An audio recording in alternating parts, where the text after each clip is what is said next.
Hello and welcome to my channel, and welcome to Tag Tuesday, in which I discuss the PoetryTube Newbie tag. I was tagged by Madelyn of Made with Books. I will provide the link to her video in the show notes below. The tag calls for the following. Do you read and write poetry, or do you just read it? I have written some verse, but not poetry. I only write poetry when the divine flame is kindled in my breast and the poetry pours out of me like liquid gold. Here's an example of some verses I wrote recently, and which I included in my children's book called Toby the Terrier and Other Stories. It is called Fiddlesticks. When I say a silly thing, a thing with which you don't agree, the only word to say to me is fiddlesticks. When I say the earth is flat and you don't agree with that, when I'm being a silly prat, say fiddlesticks. When I say that pigs can fly, and I'm sure they can if they try, the only word that you can cry is fiddlesticks.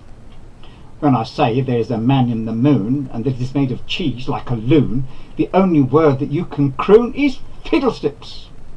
When I say that ice is hot and you know that it is not, the only word that stops the rot is fiddlesticks. When I'm being really dense and what I say makes no sense and you're feeling really tense, say fiddlesticks. When I'm driving you insane with silly nonsense in the main, the only way to survive the pain is fiddlesticks. Remember, for a silly thing, whatever it may be, a thing with which you don't agree, the only word to say to me is fiddlesticks. Who is your favourite poet? If you've been following my channel and watching my Friday verse videos, then you'll be able to guess that it is Robert William Service, the poet of the Yukon. His verse is dynamic, robust and gritty, full of the pith and sinew of life, death and adventure. From this you should be able to discern that I like full-blooded verse, which I distinguish from highbrow poetic serious effusions. If you've heard poets quoting their pretentious flights of ethereal poetic fluff in that unearthly surreal voice that they put on, then you'll know the kind of thing that I abhor. I sink into the ocean of timeless thought, there I ponder the wondrous deep. Cavernous elements swirl around my formless shape. I drift through eddying streams of water as I float through time. In that watery realm over my head I find my life and all it means. A pretentious analysis of this pretentious nonsense might be as follows. From this example you can see the deep meaning that the poet has given to the concept of water and how it relates to his life. Instead, let me read some gritty verse that is real. This is the first verse from Bill the Bomber by Robert William Service. The poppies gleamed like bloody pools through cotton woolly mist. The captain kept a looking at the watch upon his wrist, and there we smoked and squatted as we watched the shrapnel flame. 'Twas wonderful, I'm telling you, how fast them bullets came. 'Twas weary work the waiting, though I tried to sleep a wink, for waiting means a thinking, and it doesn't do to think. So I closed my eyes a little, and I had a niceish dream of standing by a dresser with a dish of Devon cream. But I hadn't time to sample it, for sudden like I woke. "Come on, me lads," the captain says, and I climbed out through the smoke. What is the one question you would ask your favourite poet? What was the last book you read before you died? Favourite poem. In spite of my love of the verse of Robert William Service in general, my favourite poem is not by him but by Edgar Allan Poe. It will be no surprise if I tell you that it is The Raven. What is your favourite poem to read aloud? My favourite poem to read aloud is The Raven. Here are the first 3 verses. Once upon a midnight dreary, while I pondered weak and weary over many a quaint and curious volume of forgotten lore, while I nodded nearly napping, suddenly there came a tapping, as of someone gently rapping at my chamber door. "'Tis some visitor," I muttered, "tapping at my chamber door, only this and nothing more." Ah, distinctly I remember, it was in the bleak December, and each separate dying ember wrought its ghost upon the floor. Eagerly I wished the morrow, vainly I had sought to borrow from my books surcease of sorrow, sorrow for the lost Lenore, for the rare and radiant maiden whom the angels name Lenore, nameless here for evermore.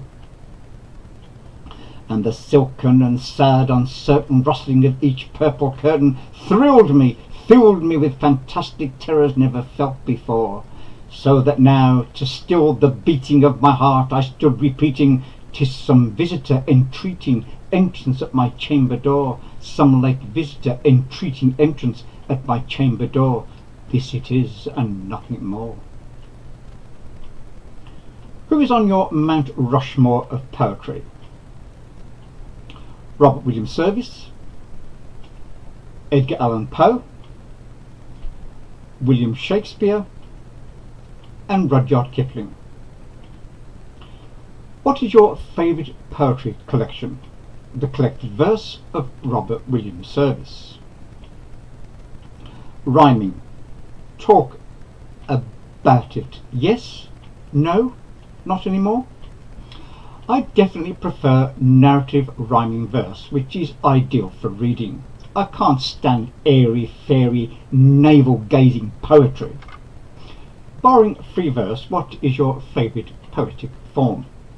Narrative rhyming verse. Humour in poetry or no? I love poetry of the kind I myself write. The Ballad of Kelly Jones. Kelly Jones was on a diet. Each new fad, she had to try it. "I've got big bones," she often moaned, but in her heart she often groaned. She knew that food was there to eat. To give it up was such a feat. Eating less, where was the fun? So the pounds she piled them on. Burgers, cokes, and all things junky meant that Kelly was quite chunky.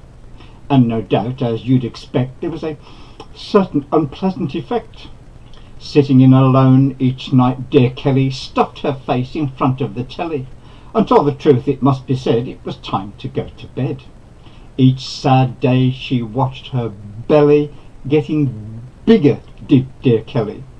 Till one day from out the blue, and what I'm telling you is true, a man appeared and looked at Kelly. He saw her roly-poly belly, rolls of fat and big behind, saw also that she was kind, had a warmth within her eyes. At the time she was stuffing fries. A giant burger followed suit, but the man thought she was cute. He had looked beyond the belly and saw instead the real Kelly. Kelly Jones no longer moans, no longer says she has big bones. Now she is svelte and elegant, no longer fat as an elephant. Love the motivating force, she ditched the junky food, of course. Transformed her habits to do right, no longer watches TV all night. Another change about dear Kelly is that her farts are not so smelly. What elements do you think contribute to the best poetry? Internal rhyme, narrative, innate talent, and an understanding of poetic form. I'm going to tag Tia of Tia and All the Books, and Paul of PK's Books. So that's all folks, but I'll be back soon with another BookTube video.